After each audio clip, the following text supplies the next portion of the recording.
In a sterile courtroom, an elderly man shuffled forward, wrists bound in cuffs, his weathered face heavy with the weight of years.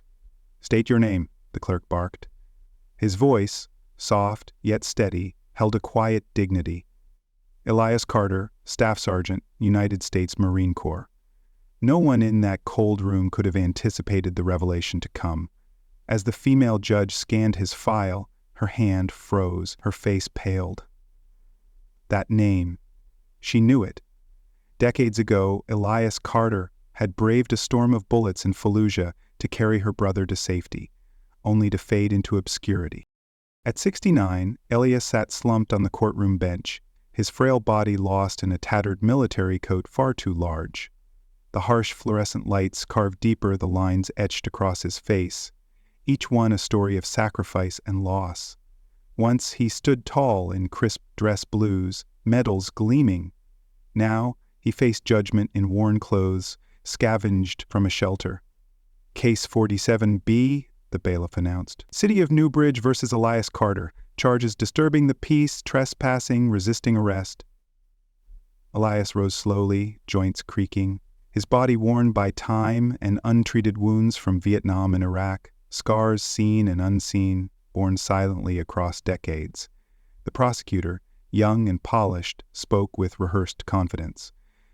"Mr. Carter has been warned repeatedly about loitering behind the Jefferson Street Cafe. The owner filed 3 complaints this month alone. What he omitted was this. Elias never begged, never sought handouts. He merely lingered near the alley vent, seeking warmth as winter's chill tightened its grip." Then came the officer's testimony. "Found him behind the cafe at 11:45 p.m., refused to leave when ordered." But Elias hadn't refused. He'd quietly asked for 5 minutes to finish half a sandwich slipped to him by a kind-hearted cook. His words, then and now, carried no weight. "Your Honor," the prosecutor pressed, "this is Mr. Carter's 3rd citation this year. We recommend 30 days of community service and a no trespass order for downtown. Such an order would bar Elias from the 4th Street shelter, his only refuge from the cold. It would sever his access to church meals, leaving him exposed to the year's harshest freeze." "Mr. Carter," Judge Olivia Parker addressed him, her voice measured, "do you have legal representation today?" He shook his head. His public defender had been pulled to another courtroom on urgent business. "Would you like to speak on your own behalf?" she asked, peering over her glasses. Elias cleared his throat, his voice low and gravelly. "No excuses, ma'am. Just needed to stay warm." "Why that location?" the judge probed, her expression unreadable, her tone tinged with something deeper. He hesitated. "Jimmy, the cook, leaves food sometimes. Known him since he was a boy. His father served with me in Desert Storm." "And your service?" she asked, deviating from protocol. "United States Marine Corps," Elias replied, his posture stiffening slightly. "1975 to 1995, Staff Sergeant, 2nd Battalion, 8th Marines, Iraq." The words landed like stones, unearthing a pride buried for decades. Judge Parker jotted a quick note, her eyes lingering on the file. Something in Elias Carter's military record halted her. Before she could speak, the courtroom doors swung open. A sharply dressed man in a tailored navy suit strode in with purpose, his polished shoes clicking against the floor. He reached the defense table, set down a sleek briefcase, and faced the bench. "Your Honor, Alexander Ross. I've just been retained to represent Mr. Carter. My apologies for the abruptness." Elias turned, bewildered. He hadn't called a lawyer, couldn't afford one, especially not a man with cufflinks and leather shoes. "This is highly irregular," Judge Parker said, studying him closely. "The court was not informed of new representation." "A last-minute development, Your Honor," Ross replied, calm and composed. "I respectfully request a brief recess to confer with my client." Judge Parker scrutinized them both, her face a mask. "This court will recess for 15 minutes, she declared, rising and retreating briskly to her chambers. Elias leaned toward the stranger. "I can't pay for this." Ross's voice was soft but firm. "You won't need to. My firm Williams, Ross & Parker is taking this pro bono." Elias frowned at the name. "Parker, like the judge." "Exactly like the judge," Ross confirmed. In her chambers, Judge Olivia Parker removed her glasses, her hands trembling. 2 decades on the bench had honed her composure, but nothing had prepared her for this. "It can't be him," she whispered. Yet the evidence was undeniable. She opened a desk drawer and withdrew a faded photograph. A younger Olivia beside her brother, Lieutenant Jack Parker, resplendent in his Marine dress uniform, his arm draped proudly over her shoulder, their smiles radiant with hope at his commissioning. Next to the photo lay Jack's final letter from Iraq, its edges worn thin by years of silent grief. In it, he described a firefight outside Fallujah, his unit pinned under enemy fire. Then came Staff Sergeant Quinn, charging through gunfire to drag a wounded Marine to safety, covering the retreat as others evacuated the injured. "If not for him," Jack had written, "none of us would have survived." 2 weeks later, Jack was killed by an IED. Olivia recalled the funeral, the folded flag, her parents' mute heartbreak, and the Marine who approached afterward. "Your son saved my life," he'd said. "I was the one he carried." He hadn't finished the sentence. He didn't need to. She'd never forgotten his name, Mason Quinn. Years ago, she'd tried to find him, hoping to learn more about Jack's final moments. The Corps said he'd redeployed immediately, later discharged with severe PTSD and a traumatic brain injury. Now, 2 decades later, he sat in her courtroom, a stranger to all but her. A knock shattered the silence. Ross entered, concern etched on his face. "Olivia, what is this?" As her late husband's law partner and lifelong friend, he was among the few who used her first name. "It's him, Alex," she said, gesturing to the photograph. "The Marine who saved Jack, who carried him out of that ambush." Ross's eyes widened. "The homeless veteran in your courtroom?" His voice softened. "That's Elias Carter, the man you've been searching for." Olivia nodded slowly. "His service record confirms it. Fallujah, 2004, same unit as Jack. Silver Star for the exact engagement Jack described. Does he know who you are?" "Doubtful. I took Thomas's name after law school. Carter wouldn't recognize me now. It's been 20 years. She drew a steadying breath. "How does a hero like that end up like this, Alex? How does someone who saved lives wind up alone, on trial for trying to stay warm?"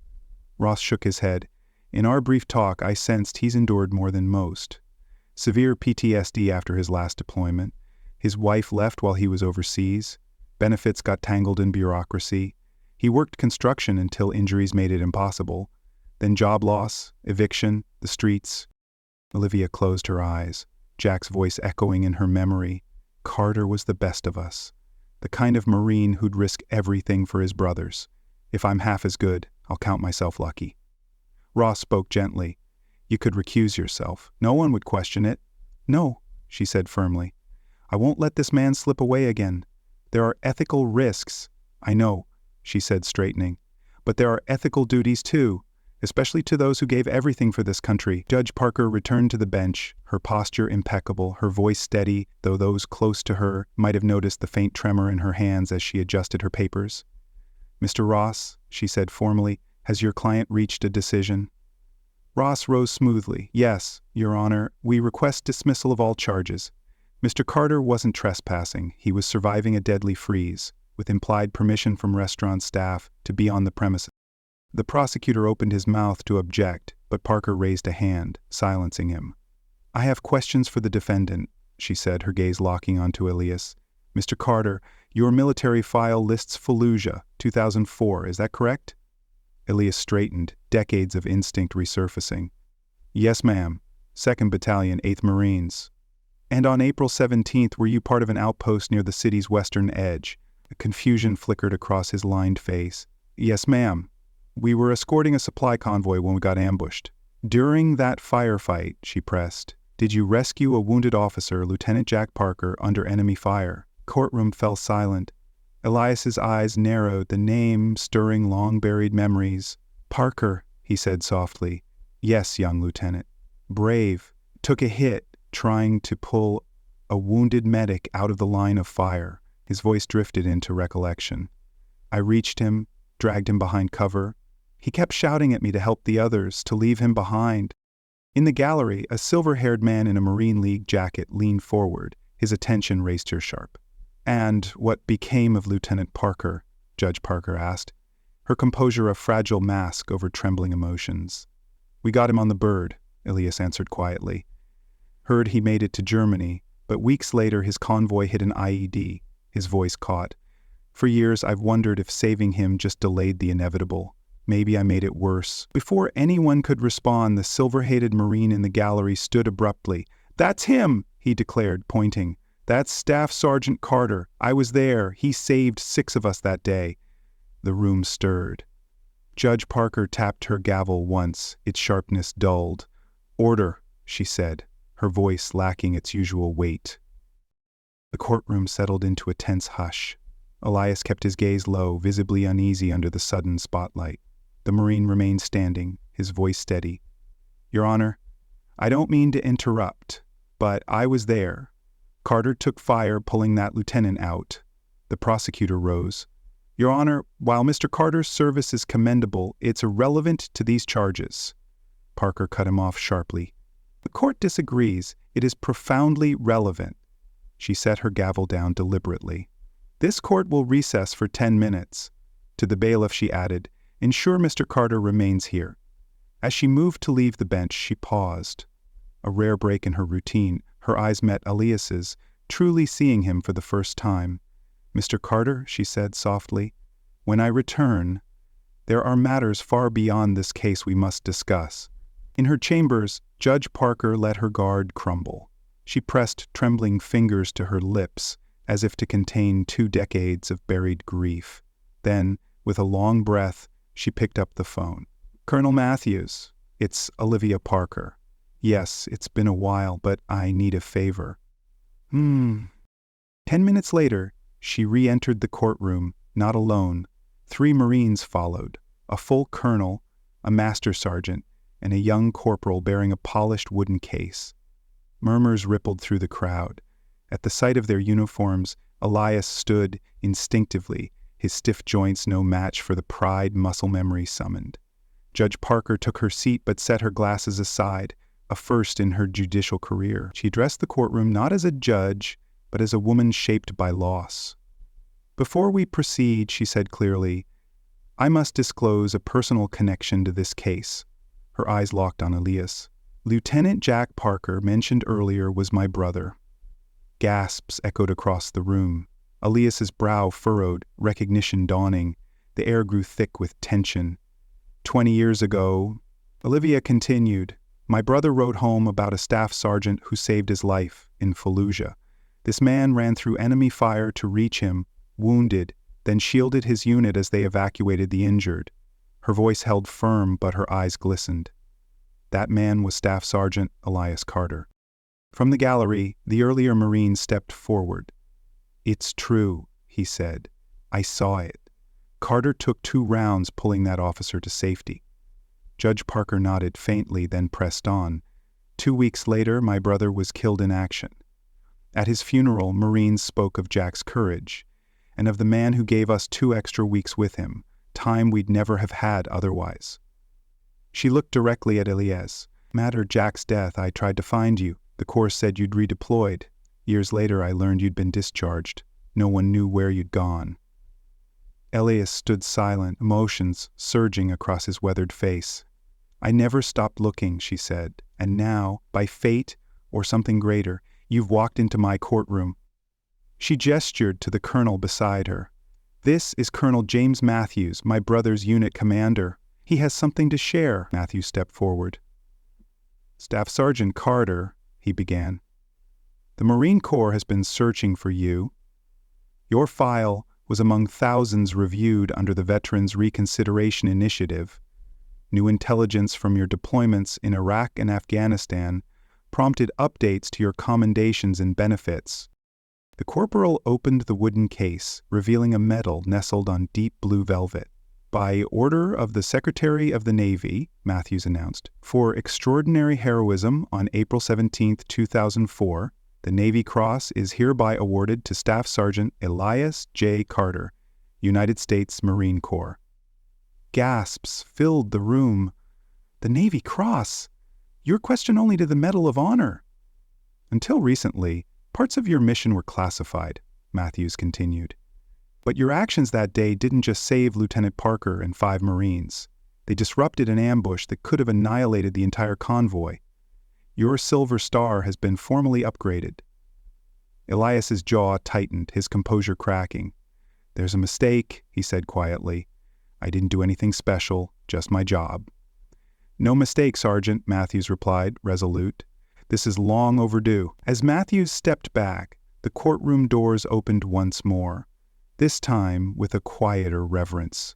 A group of local veterans, their jackets adorned with Marine Corps patches, entered solemnly, led by an older woman with silver hair tied neatly back. She clutched a letter, its edges worn as if passed through many hands. The room stilled, all eyes on the newcomers. Your Honor, the woman said, her voice trembling yet clear, I'm Ellen Hayes, president of the Newbridge Veterans Association. We're here after a video of this trial went viral, shared by someone in this room. She turned to Elias, her eyes shining with reverence. We represent Marines who served with Staff Sergeant Carter. This letter, written by 42 of your brothers, is for you.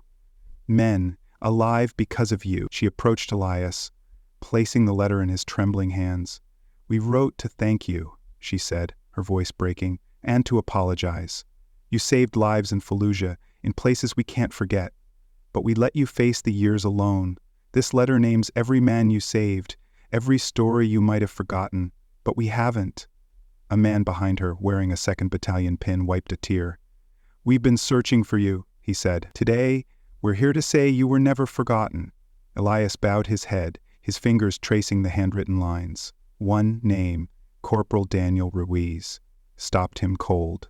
He remembered the young Marine wounded in the shoulder, whom he'd pulled from the kill zone. Danny's alive, he whispered. Ellen nodded. He's a father of 3 now. His part of the letter is the longest. The courtroom held its breath, the silence profound. Judge Parker, her eyes still damp, gave a subtle nod, as if acknowledging the deepening weight of this moment. The letter wasn't just gratitude. It was proof that Elias's courage had rippled through time, touching lives he'd never known. We've started a small fund, Ellen added, to support you and other veterans in this city. It's not much, but it's a start. Elias looked up, his voice hoarse. I don't know what to say. You don't need to, Ellen replied. You've done enough. A voice rang out from the gallery, crisp with authority. Attention on deck. The silver-haired Marine snapped to attention, others following, veterans, former officers, even civilians who felt the weight of sacrifice stood and saluted Elias Carter. Soon the entire room was on its feet, the prosecutor included, caught between legal decorum and human reverence. Judge Parker, no longer able to hold back, wiped her tears. Her voice quivered as she spoke. In light of these extraordinary developments, all charges against Staff Sergeant Elias Carter are dismissed. Permanently. She struck her gavel with force. This court is adjourned. As the room settled, the Master Sergeant approached Elias with a tablet. Sir, we've been trying to locate you to correct your VA records. Your disability rating is now 100% service-connected, retroactive to your discharge. Elias blinked, stunned. What does that mean? Full back pay, sir. Complete medical coverage, housing assistance, educational benefits, everything you need moving forward. Ross stepped forward, resolute. Our firm will ensure every detail is processed. No delays, no obstacles. From the back of the courtroom, Jimmy, the cook who'd left sandwiches behind the cafe, stepped forward, eyes brimming. My dad used to say, he began, there was a Marine who saved his whole platoon. If you meet Elias Carter, you owe him everything. He extended a hand, tears falling. I didn't know it was you, not until today. The prosecutor, visibly moved, approached slowly. Sir, I had no idea. Please accept my deepest apology for how this case was handled. Elias stood amid the rising tide of recognition, his posture regaining a quiet strength, as if decades of unspoken honor were finally being lifted, breath by breath. Judge Parker descended from the bench, the barrier between them gone. She stopped before him, her voice steady but laden with meaning. My brother told us what you said that day, she said softly. No Marine gets left behind, not while I'm breathing. Today, Sergeant Carter, we keep that promise to you. 2 weeks later, Elias Carter stood before a mirror, adjusting to a life that still felt like a dream. He lived in a quiet apartment, part of a veterans' housing program. The walls were bare save for one frame, his newly awarded Navy Cross, flanked by long-lost Purple Hearts and service medals, recovered by Ross from a storage locker sold years ago. A knock broke his reverie. He opened the door to find Olivia Parker, not in judicial robes, but as herself, holding a small box. "May I come in, Sergeant Carter?" she asked. "Elias is fine," he said with a humble smile. "Then I'm Olivia," she replied, stepping inside. They sat across from each other in the modest living room, the weight of their shared past thick in the air. "I brought something," Olivia said, opening the box to reveal a bundle of worn letters carefully tied. "Jack's. He wrote us weekly while deployed." She handed one to Elias. "This one mentions you, dated the day after you saved him." Elias's hands trembled as he unfolded it. Jack's handwriting, sharp and clear, just as he remembered. "Mom, Dad," he read aloud. "Don't worry about the news. I'm safe, thanks to an NCO. Staff Sergeant Carter did something yesterday I still can't believe. When we were ambushed, he moved through enemy fire like it didn't exist. Refused to leave me, even when I ordered him to. Said no Marine gets left behind, not on his watch." His voice broke. "He mentioned you often," Olivia said quietly. "Said you were the Marine he looked up to." "He was a good officer," Elias replied softly. "Young, but he cared about his men." "That's rare." Olivia glanced around the apartment. "After Jack died, I went to law school. The Veterans Court program, the housing initiative, it all started because of what he wrote about the system forgetting its own." Elias shifted uncomfortably. "I'm no hero," he said. "I just did what needed doing." "That's what heroes always say," Olivia replied with a faint smile. She hesitated, then added, "One more thing. The day Jack died, he was leading a mission to track insurgents targeting civilians. He volunteered. His last letter said he wanted to live up to the example you set." The words struck Elias harder than any battlefield wound. For 20 years, he'd carried the doubt that saving Jack had been a cruel delay, that his sacrifice was meaningless. "He didn't die because of you," Olivia said gently, reading his thoughts. "He lived the way he did because of you." They sat in silence, two lives entwined by service and sorrow. Outside, snow fell softly, blanketing the city in quiet white. Finally, Elias spoke, his voice barely audible. "All those years on the streets, I thought no one remembered, like none of it mattered." Olivia nodded. "But it did. To Jack, to every Marine you saved, to me." As she rose to leave, she placed a hand on his shoulder. "Jack said the measure of a Marine isn't what he does in front of a crowd, but when no one's watching. You lived that," she whispered, "even when the world forgot." Elias stood taller than he had in years, a quiet strength radiating within. "Someone remembered my name," he said softly. "After all this time, someone remembered." In that fleeting moment, a deep wound began to mend, not only in Elias Carter, but in every overlooked soul abandoned by the system they once served. Some heroes save lives, only to wait endlessly for their own salvation. Yet, true dignity requires no spotlight to shine. Honor outlives hardship and time, radiant in quiet deeds, and cherished by those who choose to care. If this story touched your heart, subscribe to our channel for more inspiring stories of resilience, redemption, and the unbreakable human spirit.